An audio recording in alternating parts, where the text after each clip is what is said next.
It's me, Rosel Fishing, and welcome back to my channel. For today's video, tayo po ay mananaksay. So come on guys, samahan nyo kami.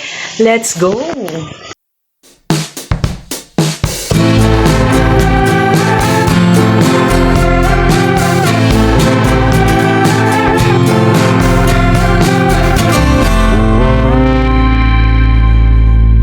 Ayan, nakasagat na kami. Yan, iaakit muna ni Oshino. Sasampan niya muna doon sa bangka para pagkatapos niyan ay tatanggalan muna natin. Ano magtuloy? Pati itong natitirang lambat natin. Ganda sana na. Ayan o, ang lalaki. Sana hanggang sa dulo na. Dahil ilang panyo na lang to. Ganyan sana yung maging tinga.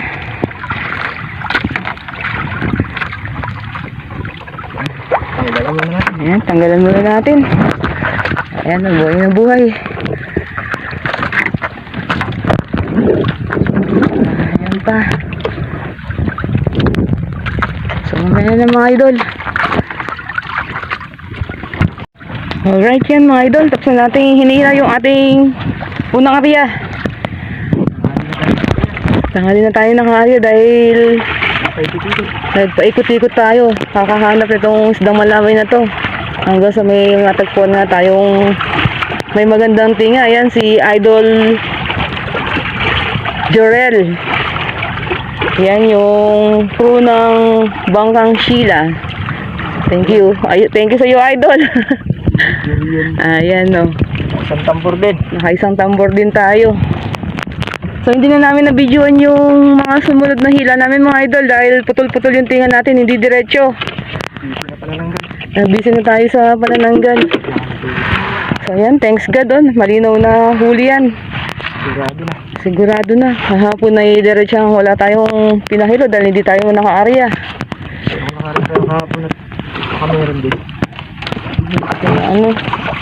Ang lakas kasi ng amihan kahapon yung sa umaga. Kaya hindi kami nakaporma dun sa aryaan. Sumunod, wala na. Wala na matagpuan. Ayan. Thanks God talaga sa biyaya.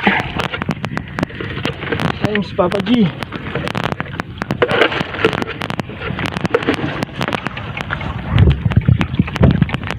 Ayan, ang lalayo ng mga bangka na sa atin. Kalat. Meron dyan sa may kalautan. Meron yan dito sa may gilid. Sa may bandang baba. At meron sa pinakababa pa. Ayan, ang dami dyan. So, hindi lang makikita ng ating camera. Baka hindi mahagip dahil ang lalayo talaga ng agwat. So, kami na lang natira dito. Dito, may nag-area sa amin. Isang bangka. Tingnan natin kung may nakukuha sila. Humihila na ba sila, Han? Nakatambay pa. Nakatambay pa sila. So yung nagsipag-aryaan sa amin kanina kasi binalik namin yan. Wala man silang nakuha. Eto. Tingnan natin yan kung may makukuha yung bangka na yan.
Bigay mo natin yung ulam ng mga tumulong sa atin.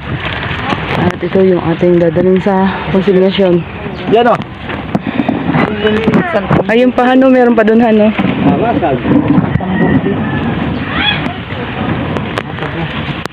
Eski dyan na. Nakabidyo ka dyan. Bibigyan nga natin ng silga. Ito bata. Ang dito. Kaya lang. Hati-hati. Hating kapatid.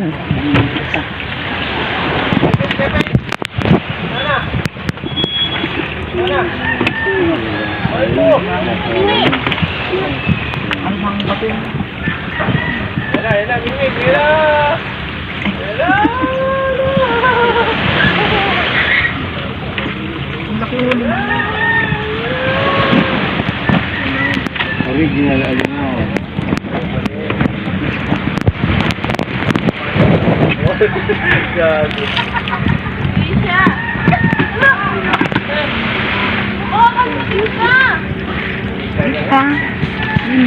Let's go, let's go.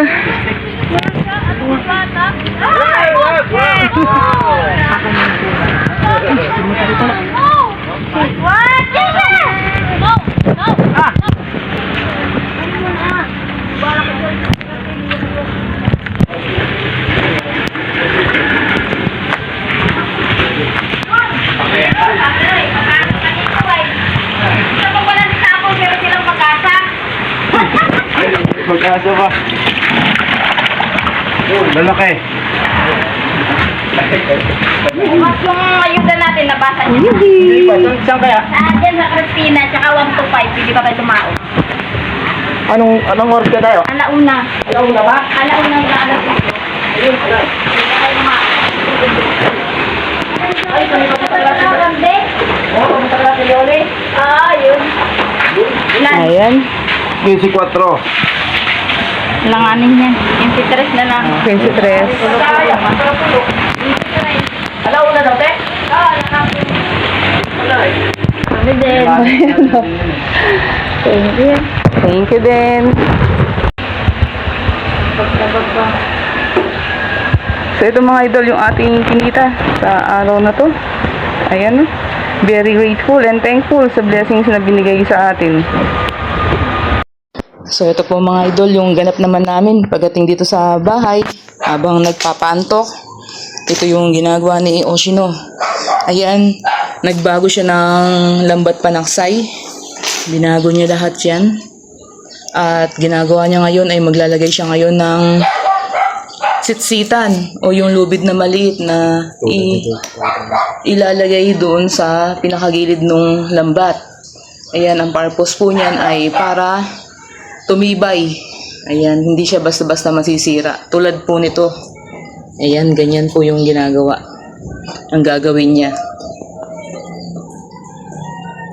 So dito, dahil karamihan nito ay mga bago pa, sayang naman kung papalitan natin agad ng laman o yung lambat niya. Kaya ang ginagawa ni Oshino, nire-refer niya yan o inahayuma. Ayan. Sobrang mahal po ng materials ngayon natin sa ating pangingisda, lalo na sa lambat. Ang bilis tumaas, sumasabay sa pagtaas ng presyo ng gasolina. Ayan, kaya talagang kailangan ay maging masipag tayo at matyaga sa paghahayuma, pag-repair. Kaya po tayo nagbabago ng lambat na ganyan ay talagang hindi na siya po pwede. So nasulit naman na yan, kaya binranyo niya na yung laman. Pero ito naman pong ating tingga at yung pinakapataw niya ay mga goods pa. So sa pataw, kung meron mang pwedeng palitan doon ay pinapalitan na ni Oshino.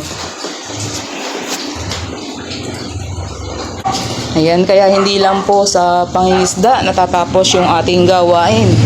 Maging dito sa bahay ay busy siya sa ating pag-repair ng lambat. Ayan, dahil tayo din po yung magbebenepisyo niyan. Lalo na pagka nagpahuli na yung ating hinuhuling isda. Ayan mga idol, inyo pong nasaksi yung ginawa naming paglaot kanina na talagang sobrang grateful and thankful sa biyayang binigay sa amin. So yung ganun pong huli ay malaking pasalamat na po sa amin dahil sa panahon ngayon ay sobrang hina ng pahuli at tayo naman ay nabiyayaan ng magandang blessings. Ayan, binigyan tayo ni Haring Dagat ng napakagandang biyaya sa araw na ito. yung kinita po natin na 3,000 plus ay napakamalaking bagay na po yun sa amin. Tulad ngayon na sobrang mahal ng konsumo na aming ginagamit. Yung gasolina, ayan, much more pa yung gumagamit ng diesel sa mga kapwa natin mga isda. Ayan, talagang kailangan lang talaga ng iba yung sipag at tiyaga. At syempre, kailangan pa rin nating manalangin kay God dahil siya po lahat yung magbibigay sa atin ng pagpapala. Ayan, kung bago ka po sa aming munting channel at gusto mo mga fishing content na aming ina-upload, maaari lamang pong pakipindot ang subscribe button sa ibaba nitong aming video at huwag kalimutang i-click ang notification bell para ma-update ka sa mga bagong videos na aming ina-upload. At huwag din pong kalimutang pakishare. So bye for now. Thanks for watching and see you to our next video. Thank you. Bye-bye.